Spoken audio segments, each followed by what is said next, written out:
ต้นตะไคร้มาเก็บต้นตะไคร้กันค่ะข้างๆกันนี่กับมะเขือเทศนี่แหละพี่น้องนี่นะคะเก็บกะหล่ำต้นพริกก็อยู่ข้างๆนี่แหละ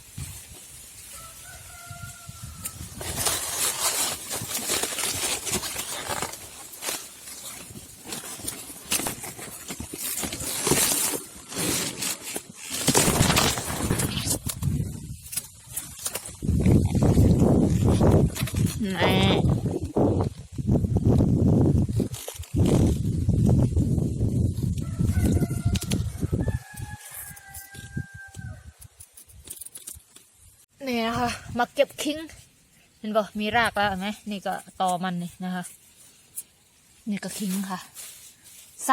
ซับโดนเห็นป่ะเอาแค่อันเดียวพอ กินกับสลัดใบหยิกค่ะสวัสดีค่ะพ่อแม่พี่น้องมือนี้ก็มาพบกับซ่าสุรินทร์พาเพลินในกลางแดดเช่นเคยนะคะมาค่ะนะคะมากินนะคะไส้กรอกนะคะพันตะไคร้กันค่ะท่านผู้ชมแม้ไม่มีไส้นะคะเราก็ทำไส้กรอกอีสานได้ค่ะพี่น้อง นี่ค่ะนะคะคือปุ้ยเห็ดเบิ่ง มีทั้งแบบว่ามีใส่ยันแล้วกับแบบบ่มีใส่เนาะนะคะชีวิตต่างแดดนะคะพี่น้องเลยนี่นะคะก็ผักก็อย่างที่เห็นนี่แหละนะคะมีผักสลัดนะคะใบยิกมีบักพริกค่ะนะคะลูกโดดพูดแล้วน้ำลายใหญ่นะนี่นะคะทิ้งค่ะนะคะนี่นะคะผักนะคะก็หลากหลายเลยค่ะท่านผู้ชมนะคะกระลำนะคะสดๆจากสวนเราเองนะคะส่วนนี้ก็เป็นสลัดนะคะสลัดผักมีบักเขือเทศนะคะแล้วก็เนี่ยสีแดงๆนี่ก็ลูกอันภาษาสเปนกานาดาเนาะทับทิมพี่น้องนี่นะคะก็มีผักสลัดนั่นแหละนะคะต่างๆบักพริกนะคะบักเขือเทศก็คือยูนิกินสลัดแบบใส่น้ำมันนะคะน้ำมันเกลือนะคะแล้วก็น้ำส้มสายชูนะคะสกัดจากองุ่นนะคะหรือว่าจากแอปเปิลหรือว่าจะเป็นสีดำก็ว่ากันไปจะมีแบบหวานนะคะเขาทำแบบคาราเมล นี่นะคะมีแครอทมีบักพริกนะมาบวาวไล่แล้วนะคะสิพาทำชิมนะคะนี่นะคะห่อพันตะไคร้พี่น้องแล้วเราก็เอาไปชุบนะคะชุบแป้งทอดนะคะหรือว่าเราจะชุบไข่นะคะแล้วก็กับเอ็ดนมปังนะคะแล้วก็เอาไปทอดได้เมื่อค่ะนะคะตอนแรกก็ถ่ายคลิปตอนทอดอยู่พี่น้องไปเพ้อลบคลิป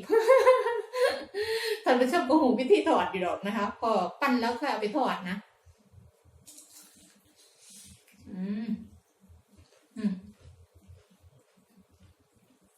นะดูข้างในคือข้าวมักใส่กรอกเรียบร้อยแล้วก็แบบเอาไว้คืน2 คืนนะคะมันก็สีส้มเนี่ยคือกำลังส้มแบบส้มกำลังแสบพี่น้องส้มนิดนะแล้วตะไคร้เวลาเราห่อตะไคร้นะตะไคร้มันก็มีความหอม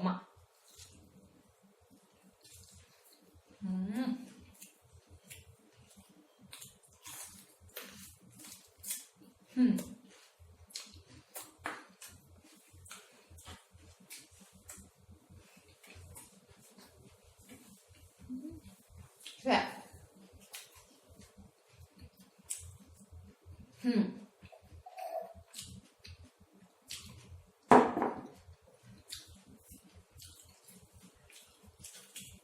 จดพี่น้องน้ำผลไม้ดูน้ำผลไม้พี่น้องสีสามีชอบซื้อโคกให้กินแล้วพี่น้องเพิ่นซื้อแต่น้ำผลไม้มาให้กินอันนี้เป็นน้ำทับทิมค่ะท่านผู้ชมเนยทับทิม สดแกกินนะคะน้ำผลไม้แกกินคือมันฟินฮะลูกดอก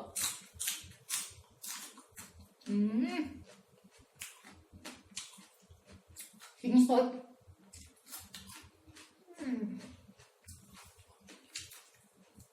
ส่วนนี้นะ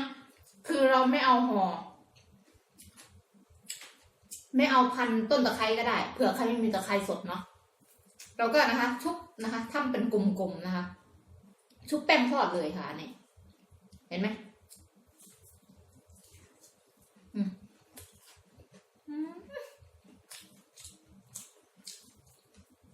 สุ่ม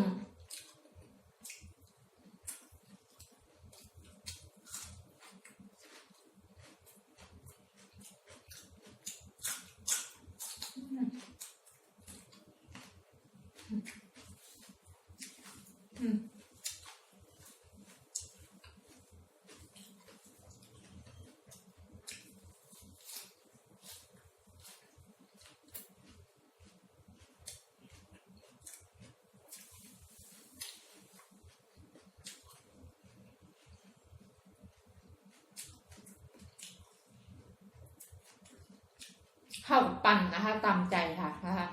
สาวใหญ่ซ้ำใดส่งได้อะปั่นตามใจได้รสน่าทำขายนะคะท่านผู้ชมคือมันก็รสชาตินะรสชาติไส้กรอกเลยนะคะเพียงแต่ว่าเราเอามาแปรรูปนะคะ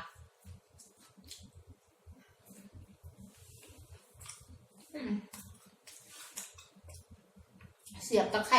ขายพี่น้องเราไปเฮ็ดเบิ่ง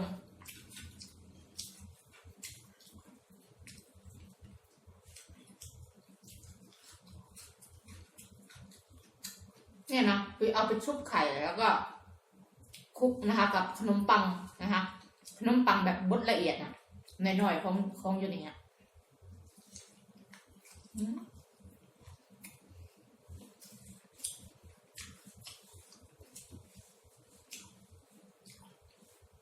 ฮอทดอกไม่ติดใหม่ค่ะท่านผู้ชมใส่กรอกเลยกรอก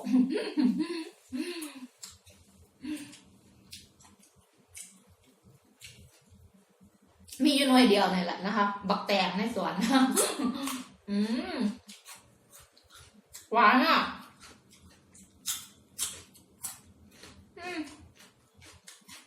หวานแสบดี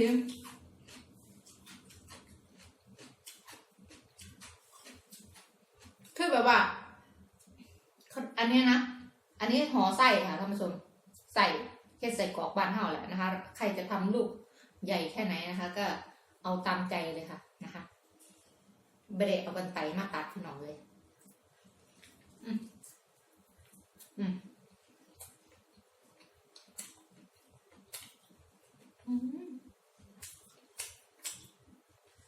แซ่บเพื่อกันมักกินออกสมๆได้ยังอ่ะแซ่บ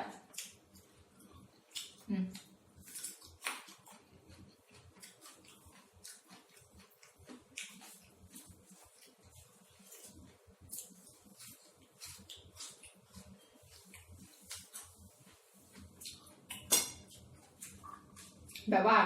ทอดแบบว่าทอดแล้วก็กินได้ทั้งวันอ่ะ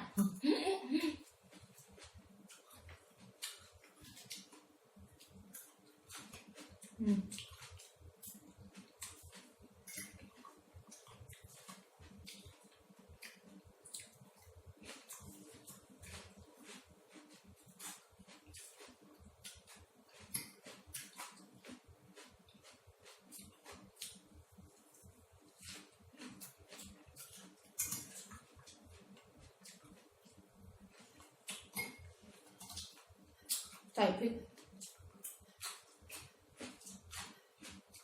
กหวาน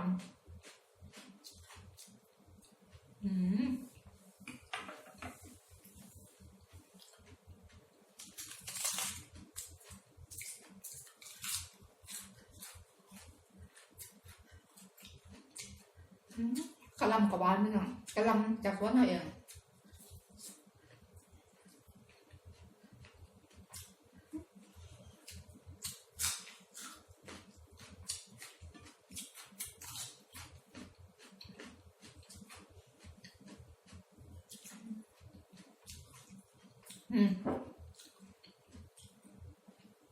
จุดจวด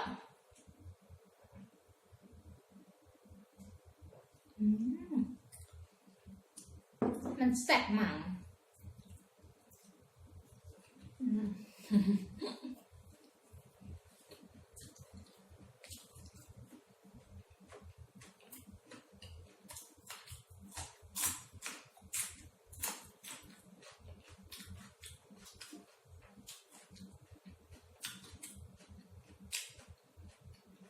แครอทเหลือง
ลำหัวแบบนี้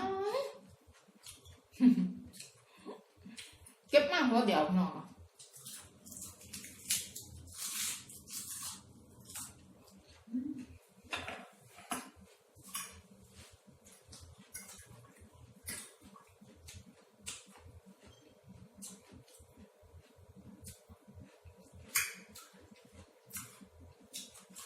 ขอตัวก่อนเริ่มพี่น้องเลยขอตัวแซ่บก่อนนะคะให้ปุ้ยนั่งกินบ้านนี้นะ2 ชั่วโมงกับบ่หมดดอกปุ้ยแต่กินนั่งกินคือปุ้ยกินไปเรื่อยๆค่ะพี่น้องแต่ว่าถ้าเราอัดคลิปเนาะเข้าก็จะตามเวลา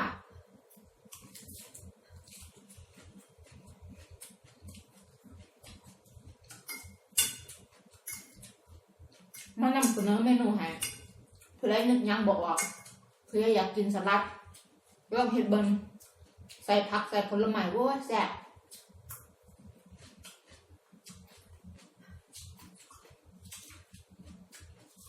คนสเปนมักเห็ดค่ะ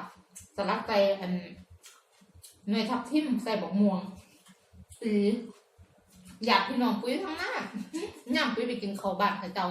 สลัดเพิ่นมักใส่ผลไม้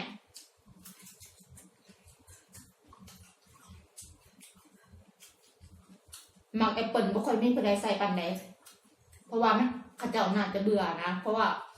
มักแอปเปิลมันหลาย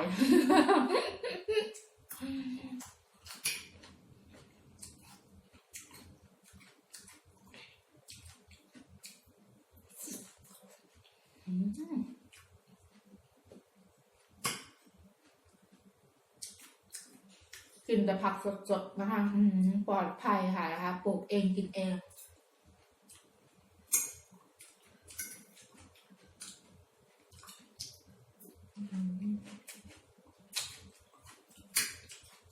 ทั้งฟินค่ะ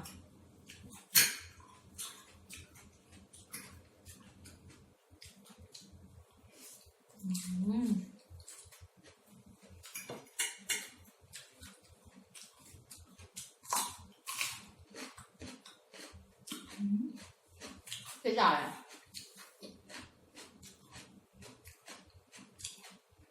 ายต้นบักแต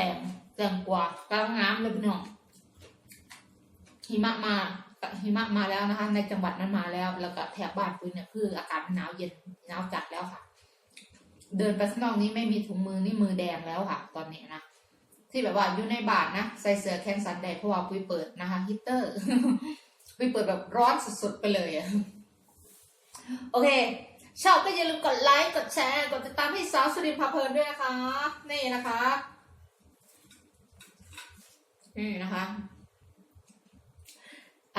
ไส้กรอกนะคะพันตะไคร้ค่ะท่านผู้ชมสายพันธุ์ใหม่ ลองไปทำกินลองไปทำขายได้นะคะท่านผู้ชมนะคะทำอะไรที่มันแปลกแหวกแนวนะคะแต่ว่าคงรักษานะคะรสชาติคงเดิมไว้มันก็ปังค่ะท่านผู้ชมเชื่อดิ บ๊ายบายสวัสดีค่ะ